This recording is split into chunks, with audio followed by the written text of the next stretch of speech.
Abang bang jago, sorry bang jago, abang jago, yeah boom boom boom boom boom.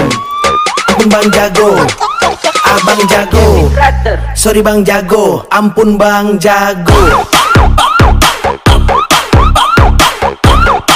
Assalamualaikum warahmatullahi wabarakatuh. Kembali lagi bersama saya Fajar Nur Sidik di acara Tanya Jawab. Jago, abang jago, sorry bang jago, ampun bang jago. Ya, seperti biasanya kita ada bintang tamu untuk menjawab pertanyaan saya, dan ini dia bintang tamunya. Assalamualaikum warahmatullahi wabarakatuh. Kembali lagi bersama saya Muhammad Niamillah dalam acara Tanya Jawab dengan host kita Fajar Nur Sidik. Baiklah, simaklah episode kali ini tentang ilmu nahwu. Semoga apa yang saya sampaikan, apa yang saya terangkan nanti bermanfaat bagi kalian semua. Apakah bintang tamu sudah siap untuk menjawab pertanyaan saya? Siap, insya Allah. Mangga Pak Ustadz, duduk yang saya sudah siapkan.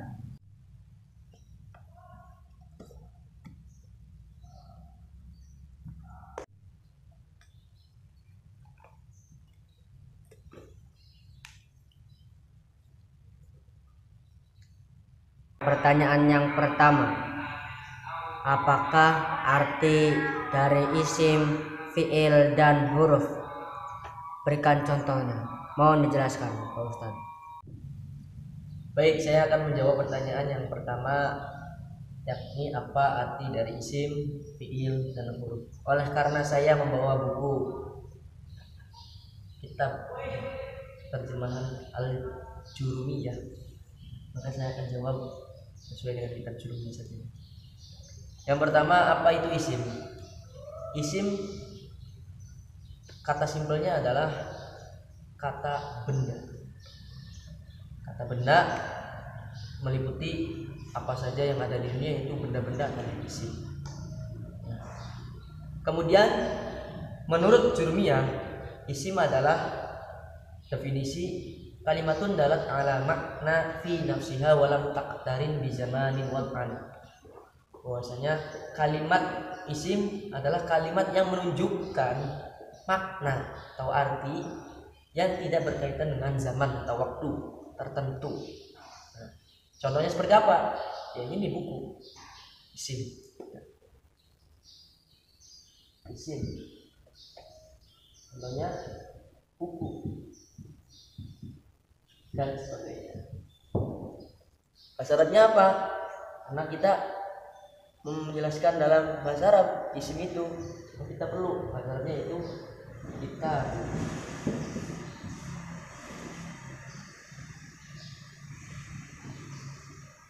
Kita bisa ambil contoh buku ini, ya, tidak memiliki kaitan waktu, buku, ya kan? Nah, maka ini dinamakan isim. Kemudian yang kedua, fiil. Apa arti dari fiil? Dijelaskan dalam kitab Jurumiyah, kalimatun dalat ala makna fi nafsiha waqtaronat bi zamanin wa an. Sedangkan fiil itu kalimat yang menunjukkan makna dan bebarengan dengan zaman atau waktu yang tertentu. Makanya tertentu di sana karena ada 3 macam ya waktu itu. Ada telah lampau, sedang, atau akan dilakukan. Contoh fiil itu bagaimana? Kata simpel fiil adalah kata kerja. Jangan kalau tadi isim kata benda, fiil adalah kata kerja. Contohnya apa? Menulis. Menulis adalah fiil. Menulis dan sebagainya. Karena ini contoh. Bahasa Arabnya apa menulis? Yaktub. Tidak cukup sampai di sini karena fiil itu dibagi menjadi 3, kan? Ada fiil madhi, fiil mudhari, dan fiil amr. Yaktubu adalah fiil mudhari, kata kerja yang sedang atau akan dilakukan. Sedangkan fiil madhi adalah fiil yang sudah dilakukan. Contohnya apa? Kata. kan? Ini masing-masing berkaitan dengan waktu, karena tadi yang pertama yaktubu sedang, ya kataba artinya telah menulis. Maka di sini fiil ini pasti berkaitan dengan waktu tertentu. Kataba fiil mati, fiil yang sudah lampau, sedangkan yaktubu fiil mudhari yang sedang atau akan dilakukan. Bahasa al-jurumiyahnya adalah hal sedang dilakukan, istiqbal akan dilakukan. Selanjutnya, apa arti dari huruf? Huruf cara bahasa kata sambung, kata simpelnya itu kata sambung. Makanya pasti dia butuh sandaran dengan orang lain, ya, dengan kalimat lain maksudnya ya. Definisi dari kitab Jurmiyah, huruf adalah kalimatun dalat ala makna fi ghairiha. Ya, huruf adalah kalimat yang menunjukkan makna tapi harus berbarengan dengan kalimat lain. Nah, itu makanya dinamakan kata sambung. Contohnya apa ya? Contohnya ke, ya bahasa Indonesia, di dan sebagainya. Bahasa Arabnya apa? Ke, ila, di, fi, ya, wagairu dzalik. Lain daripada itu. Nah, kita berbicara definisi dari masing-masing isim, fiil, huruf ya. Definisi masing-masing kalimat isim, kalimat fiil dan kalimat huruf di dalam kitab Al-Jurumiyah. Lah, di dalam kitab Jurumiyah sendiri sebenarnya di dalam matanya dijelaskan tentang tanda-tanda kalimat isim, kalimat fiil dan kalimat huruf. Ya. Sedangkan tanda-tandanya nanti bisa dilanjutkan di sesi lain. Ni'am hanya menjawab apa arti dari isim, apa arti dari fiil, dan apa arti dari huruf. Semoga sampai sini bisa dipahami. Kuis. Sebelum lanjut ke jawabannya, jangan lupa subscribe channel Jati Official dan Nuaimun Channel.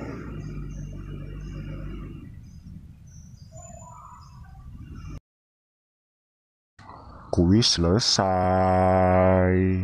Oke, terima kasih Pak Ustadz atas jawabannya. Langsung lanjut pertanyaan yang kedua. Apa arti mudhof ilaih? Mohon dijelaskan. Baik, pertanyaan yang kedua, apa itu arti mudhof ilaih? Berbicara mudhof ilaih, banyak ulama berselisih apa amil mudhof ilaih. Tetapi kita simpelkan saja supaya tidak bingung. Mudhof ilaih bisa disebut juga idhofah. Ya. Apa arti dari idhofah? Idhofah sendiri di dalam definisi kitab Al-Jurumiyah ini dijelaskan dia nisbatun taqyidiyatun bainas maini ya ala taqdir harfil jari tujibu litanihi majarun abada. Tahu biasa sering kita gunakan bahwasanya mudhof ilaihnya sendiri yaitu majrurun abadan. Ya. Selamanya mudhof ilaih itu dijaga, dikasrohkan. Apa arti dari tadi? Yaitu nisbat takyidiyah. Ya, nisbat itu pengelompokan. Ya. Pengelompokan dalam suatu pertalian ya, antara dua isim yang mengira-ngirakan huruf jar, ya, menyebabkan atau mewajibkan isim yang kedua dibaca jar. Nah, jadi intinya tuh si mudhof ini dikira-kirakannya jar seperti itu. Huruf yang kedua pasti dijarkan karena ada penjelasannya yaitu jar majrur. Nah, jadi posisi mudhofnya adalah jar, mengira-ngirakannya tuh. Kemudian yang dijarkan adalah mudhof ilaih seperti itu, majrurnya. Ya. Langsung saja kita lihat penjelasannya. Mudhof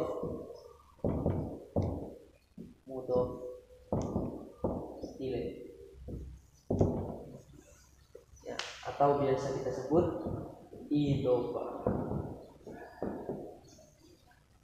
Atau kita simpulkan lagi, idhofah ya atau mudhof ilaih adalah dua kata digabung menjadi satu. Contohnya apa?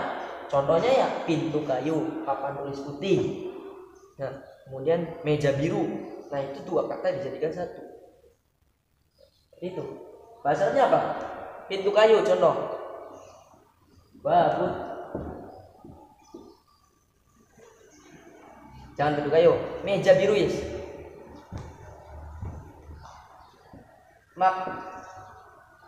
Maktabul azraqi.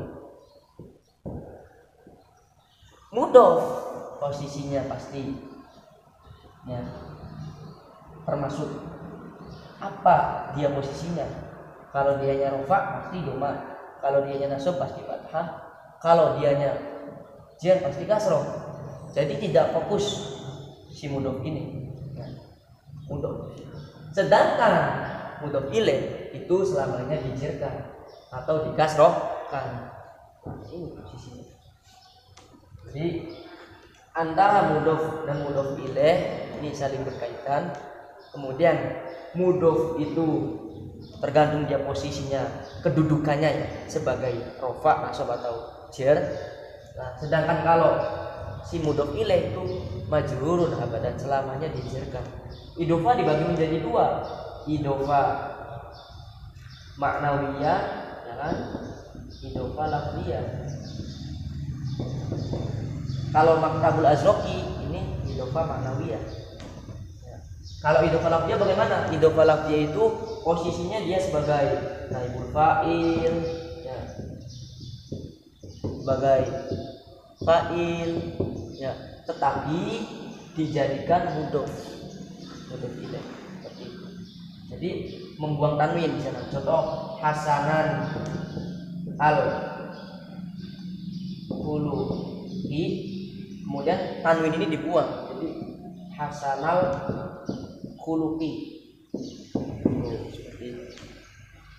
Jadi simbolannya apa? Simbolannya mudhof ilaih adalah dua kata dijadikan satu. Nah, idhofah dibagi menjadi dua, idhofah ma'nawiyah dan idhofah lafziyah. Ya. Kemudian pengamalan dari mudhof ilaih ini adalah si mudhof posisinya dia sebagai kedudukannya apa? Rofa, baik nasab atau jar. Sedangkan mudhof ilaih itu selamanya dijarkan. Kemudian ada syarat tertentu di dalam kitab Jurmiyah, ya. Tetapi jangan bahas sana dulu lah.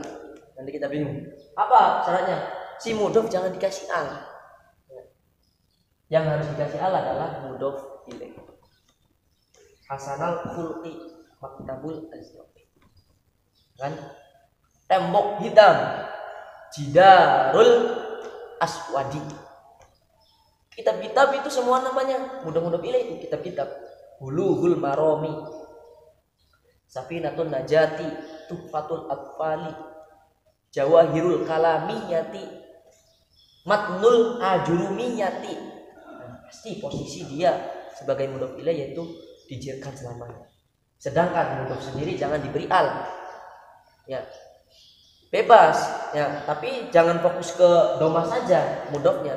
Karena kalau posisinya sebagai nasab ya harus fathah. Posisinya sebagai jar ya harus kasroh. Yang penting kita fokus ke mudhof ilaihnya yaitu dijarkan. Ya mungkin itu cukup. Terima kasih atas jawabannya. Pertanyaan yang ketiga.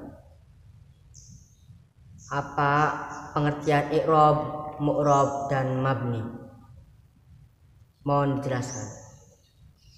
Baik, pertanyaan yang ketiga, apa itu i'rab, mu'rab dan mabni? Satu lagi sebenarnya. Di dalam kitab An-Nahwul Wadih itu ada bina namanya di sana. Tahu di dalam kitab Qawaidul I'lal ada bina, tapi beda ya. Bina sahih, bina mu'tal dan sebagainya. Itu dalam kitab Qawaidul I'lal. Sedangkan di dalam kitab An-Nahwul Wadih bina di sana adalah ketetapan. Nah, tapi kita tidak ke sana dulu ya. Kita akan jawab apa itu i'rab, mu'rab dan mabni. I'rab sendiri di dalam kitab Jurmiyah diterangkan bahwasanya al-i'rabu wa taghyiru awakhir kalimil ikhtilafil awamil dakhilati 'alaiha ladun aw taqdiron. i'rab adalah perubahan akhir kalimat disebabkan beda-bedanya amil yang masuk ya, alaiha lafzun atau takdirun ya, baik itu secara lafaz ataupun secara dikira-kirakan. Langsung saja perubahan akhir kalimat ya, secara lafaz dulu ya. Jaa Zaidun, awas perhatikan huruf akhir kan. Kemudian ra'aitu Zaidan, marartu bi Zaidin. Akhir kalimat ini menunjukkan bahwasanya i'rab itu berubah secara lafaz dari dhammah, fathah dan kasrah. Sedangkan cara dikira-kirakan, Jaa Musa, perhatikan huruf akhir, dan perhatikan harfan. Ra'aitu Musa, marartu bi Musa. Kenapa di sini kok fathah semua? Nah, ini yang dinamakan dikira-kirakan. Sebenarnya kalau kita jelaskan di sini ra'aitu Musa, kalau kita jelaskan dikasih ya bisa ra'aitu Musa ya. Tahu di sini marartu bi Musa ya kan? Kalau dia secara lafaz. Tetapi karena dia sebagai isim ya, yang belakangnya ini tidak bisa berubah, maka hanya dikira-kirakan dengan menggunakan fathah masing-masing. Seperti itu ya. Maka di sini posisinya pasti semuanya fathah. Nah, di sini namanya isim mangkus. Ada isim mangkus, ada isim maksur. Isim mangkusnya fathah, isim maksur itu kasroh. Contohnya apa? Ja'a murtaqi, ra'aitu murtaqi, marartu bi murtaqi. Dan banyak contoh-contoh yang lain. Ini baru i'rab. Jadi i'rab sendiri adalah perubahan akhir kalimat. Kemudian yang kedua mu'rab. Apa bedanya dengan i'rab? Kalau mu'rab itu berubah. Ya. Nah, ini kan Zaidun, Zaidan, Zaidin. Lah ini mu'rab. Sedangkan Musa, Musa, bi Musa ini mabni. Apa perbedaannya? Ya perbedaannya kalau mu'rab berubah, sedangkan mabni tetap. Simpelnya begitu. Jadi apa definisinya mabni? Mabni adalah tetap huruf akhirnya, sedangkan mu'rab adalah berubah huruf akhirnya. Nah, mungkin itu. Oke, terima kasih Pak Ustadz atas jawabannya. Lanjut pertanyaan keempat. Apakah mabni terdapat dalam fi'il mudhari'? Mohon dijelaskan. Baik, saya akan menjawab pertanyaan yang keempat. Apakah mabni terdapat dalam fi'il mudhari'? Kalau kita lihat dalam kitab An-Nahwu wa Qawaid, itu di sana dijelaskan ahwalu bina'i fi'il madhi, ahwalu bina'i fi'il amri, ahwalu bina'i fi'il mudhari'. Fi'il mudhari' sebenarnya tidak mabni, hanya mabni jika bertemu, seperti itu. Jika bertemu, jika bersambung. Maka fi'il mudhari' ya, yang diawali dengan huruf alif, huruf nun, huruf ya dan huruf ta disambung ana itu ya, disingkat anita. Ini tidak mabni alias contohnya ya yang dimaksud saya kenapa dia mu'rab? Karena jika bertemu amin nawasib maka yang mulu mu'rab menjadi ayyam mula. Jika bertemu amil jawazim lam ya jadi sudah jelas bahwasanya fi'il mudhari' itu tidak mabni. Bisa dilihat yaf'ulu ayyaf'ula lam yaf'ul. Ya mungkin itu cukup. Oke, terima kasih Pak Ustadz. Lanjut pertanyaan yang terakhir. Apakah perbedaan Asmaul Khamsah dan Af'alul Khamsah? Mohon dijelaskan. Ya, selanjutnya ya pertanyaan terakhir yaitu apa perbedaan antara Asmaul Khamsah dan Af'alul Khamsah.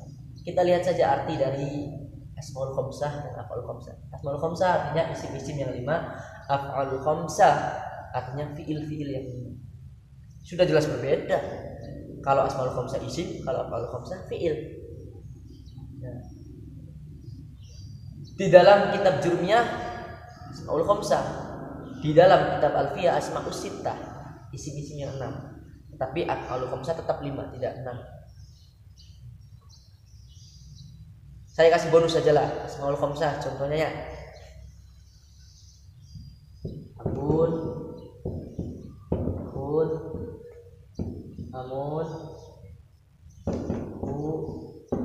du. Ini isim-isimnya 5. Tambahan di Alfiyah yaitu hanu.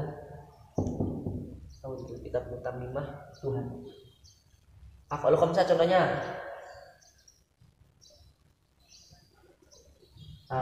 Untuk Af'alul Khamsah ini berupa fi'il mudhari'.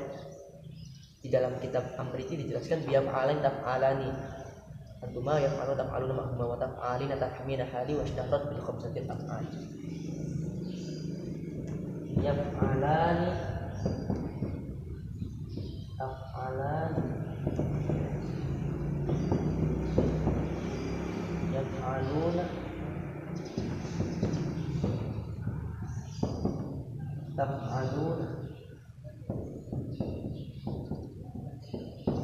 taf'ali.